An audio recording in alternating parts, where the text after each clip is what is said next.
Senator Dick Durbin, the Democratic whip, member of the Judiciary Committee, joining me now. Senator Durbin, thank you very much. First, your reaction to Rudy Giuliani, to what the White House is trying to do in Michigan and Georgia and elsewhere, Pennsylvania.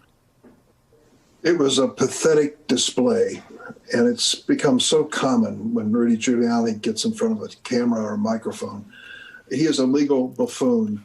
When he went in a actual court last week, he was terrible. You would never hire him as a lawyer. But of course, the President of the United States has him speaking for his cause.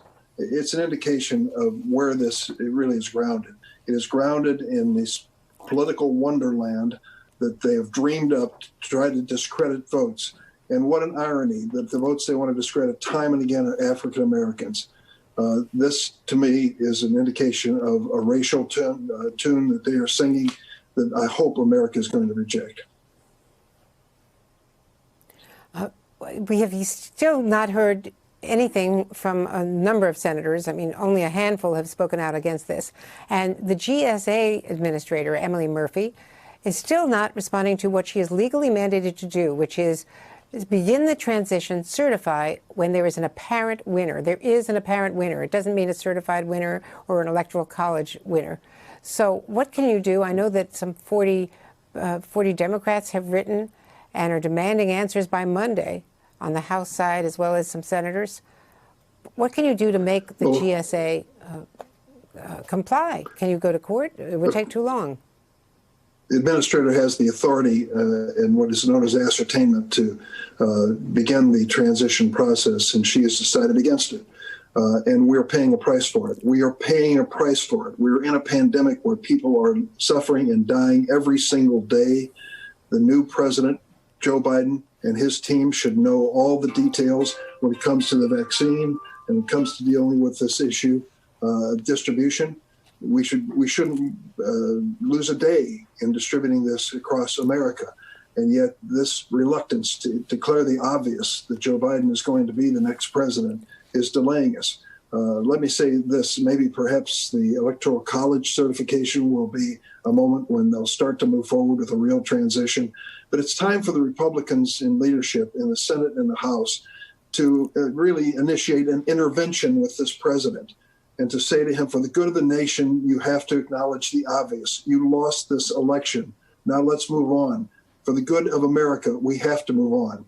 Too few of them. Mitt Romney's an exception. Susan Collins is an exception. Too few of them have been willing to come forward and just say the obvious so that this country can get back on its feet. Do you have any leverage with the GSA? No. When it comes to this, you can imagine. I mean, this president is firing people right and left who don't obey him in his orders, his political orders. We've seen that happen in the Department of Defense. So I expect the GSA would be no different. No, it's very difficult to really have any sway or any persuasion over this person. You've got another colleague now, Rick Scott, testing positive today, announcing that today with the coronavirus. And we know about Senator Grassley, of course, and are wishing him well. But families across the country are facing a huge economic crisis, as well as the healthcare workers who don't have supplies.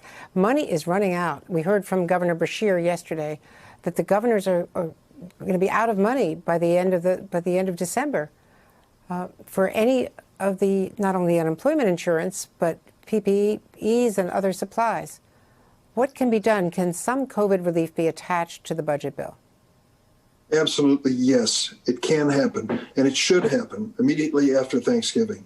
There is a group of us, a bipartisan group, that's sitting down and going through the basics. The interest in this is growing on both sides of the aisle. We need to do something and do it fast. When we're talking about unemployment benefits for millions of Americans, helping businesses that are facing bankruptcy and losing everything that they have, when we're talking about being there for the state and local governments, just providing the very basics so we don't have to fire firefighters or policemen or teachers. Yes, I think something can be done and should be done on a bipartisan basis in the Senate as soon as we return.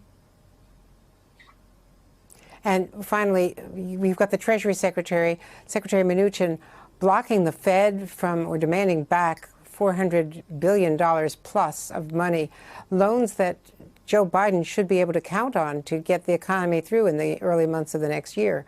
Is there anything that can be done to pressure the Treasury Secretary?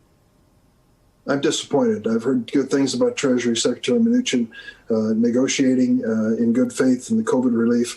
But this move on his part is really not in the best interest of this country.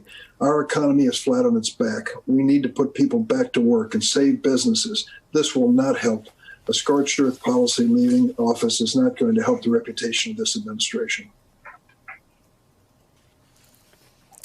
Thank you so much, Dick Durbin, number 3 in the Senate. Thank you very much for being with us. Hey there, I'm Chris Hayes from MSNBC. Thanks for watching MSNBC on YouTube. If you want to keep up to date with the videos we're putting out, you can click subscribe just below me or click over on this list to see lots of other great videos.